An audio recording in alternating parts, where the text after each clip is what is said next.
Al filo de la semana. Análisis de temas nacionales e internacionales con un enfoque diferente.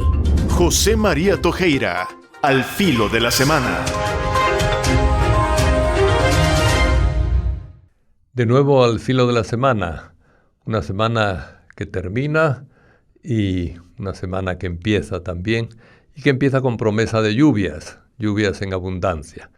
Las lluvias van a ser mucho mejores, empezaron un poco tarde, pero mucho mejores que las del año pasado. Ojalá no sean demasiado fuertes las lluvias y vayan a dañar las cosechas. Las cosechas, cuando falta la lluvia, se empobrecen, y cuando abunda demasiado también, ¿verdad? Es decir, ojalá estén en su punto.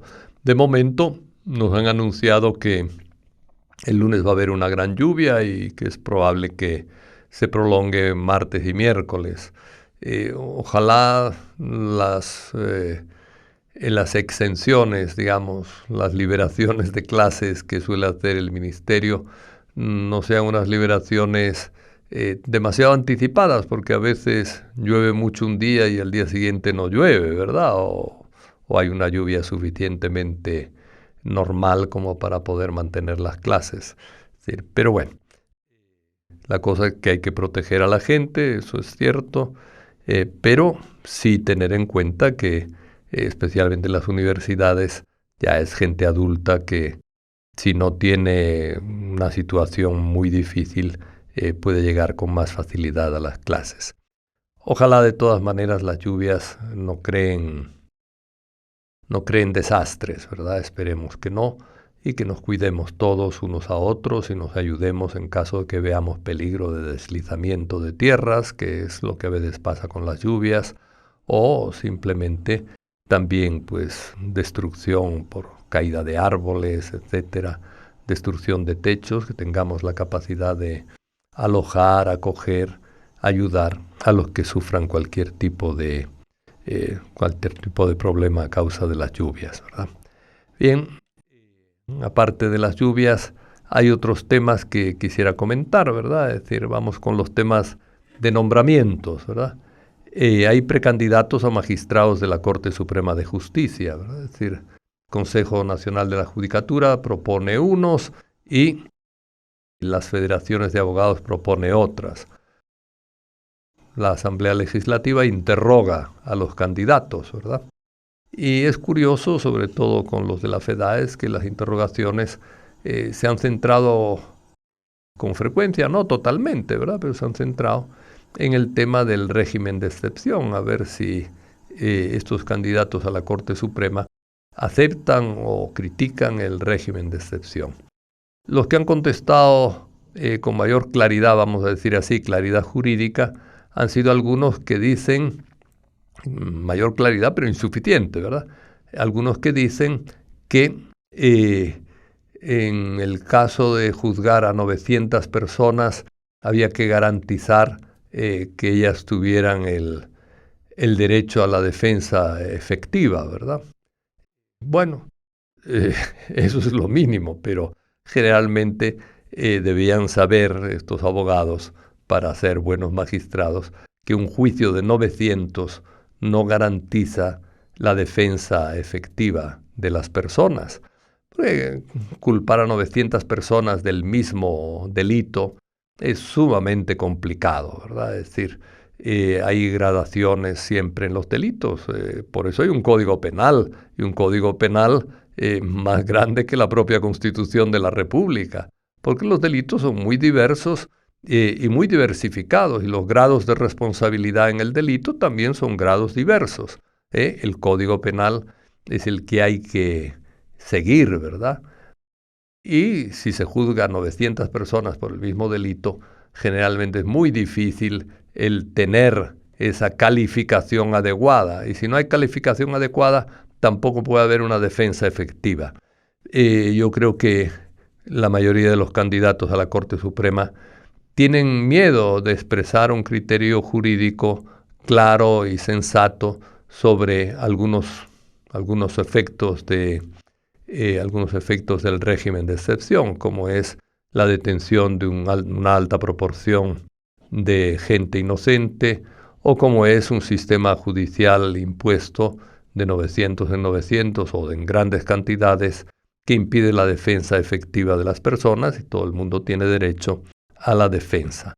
Ojalá los abogados cobren conciencia y cobren más que conciencia valor, ¿verdad? Porque creo que hay demasiados abogados paniaguados, ¿verdad? Al menos entre los candidatos a la Corte Suprema, y demasiado también temerosos de no ser aceptados si no dicen lo que los diputados quieren escuchar, ¿verdad? Es decir, que es alabar el régimen de excepción. En fin, esto es de nombramientos, es importante reflexionar sobre ello. Otro nombramiento que a mí me alegró es el nombramiento de obispo de mi vecino en Santa Tecla, el padre Reinaldo Sorto, un hombre bueno, bien formado, con amplia experiencia pastoral, muy generoso en muchos aspectos. Le han dado una tarea compleja, ser obispo castrense en tiempos de régimen de excepción. Es decir, ojalá le vaya bien en esa tarea de anunciar el Evangelio, promover sus valores en el mundo militar y en el mundo policial, y también animar a revisar las cosas que están haciendo y tener un espíritu mínimo de autocrítica dentro de el modo de proceder.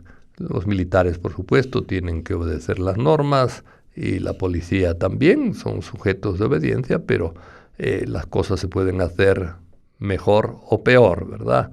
Una denuncia anónima, por ejemplo, no es prueba de nada, es decir, detener gente por denuncias anónimas es sumamente peligroso, de caer en la complicidad con venganzas muchas veces tontas o maliciosas sobre todo, ¿verdad? Entonces, pues, que los anime a hacer bien las cosas es importante. Es buena persona, es un buen sacerdote, pues le deseamos lo mejor. No es un nombramiento, pero es un aniversario. La Constitución, la primera Constitución que tuvo El Salvador, está cumpliendo en este mes de junio 200 años, ¿verdad? 200 años de la Constitución de Centroamérica, donde se fundó realmente, porque hasta que no hay Constitución hay país con su nombre, América Central, etcétera, Provincias Unidas de América Central, pero ya la Constitución le da cuerpo al Estado, somos personas sujetos de derechos, ¿verdad? Y de deberes también. Fue una Constitución en su tiempo pionera, digamos, ¿verdad? Una Constitución, entre otras cosas, que abolió la esclavitud, la petición de abolir la esclavitud la presentó un sacerdote salvadoreño, José Simeón Cañas, que era diputado en ese momento, y después de mucha discusión se aprobó.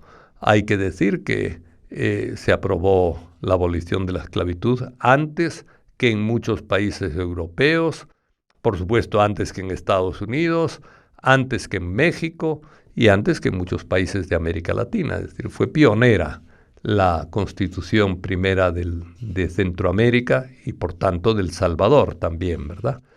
En la actualidad tenemos una Constitución inspirada en los derechos humanos.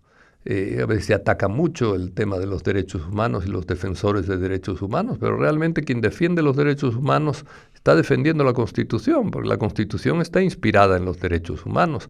¿Qué dice la Constitución?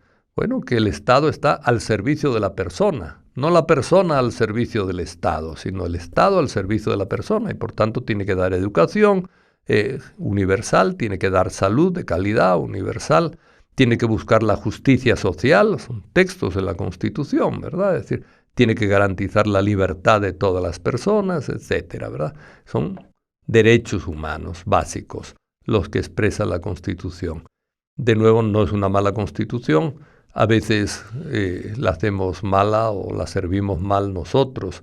Realmente desde que tenemos esa Constitución, yo creo que se han violado sistemáticamente muchos acápites de la Constitución, o por lo menos del espíritu de la Constitución, ¿verdad? Es decir, a veces se dice ahora que el régimen de Nayib Bukele ha vulnerado la Constitución en diversos aspectos. Es cierto, pero todos los otros gobiernos anteriores nos acostumbraron a que violar la Constitución era muy sencillo. Por más que digan algunos abogados que no, que la Constitución es la norma suprema y bla, bla, bla, los anteriores gobiernos también violaban la Constitución.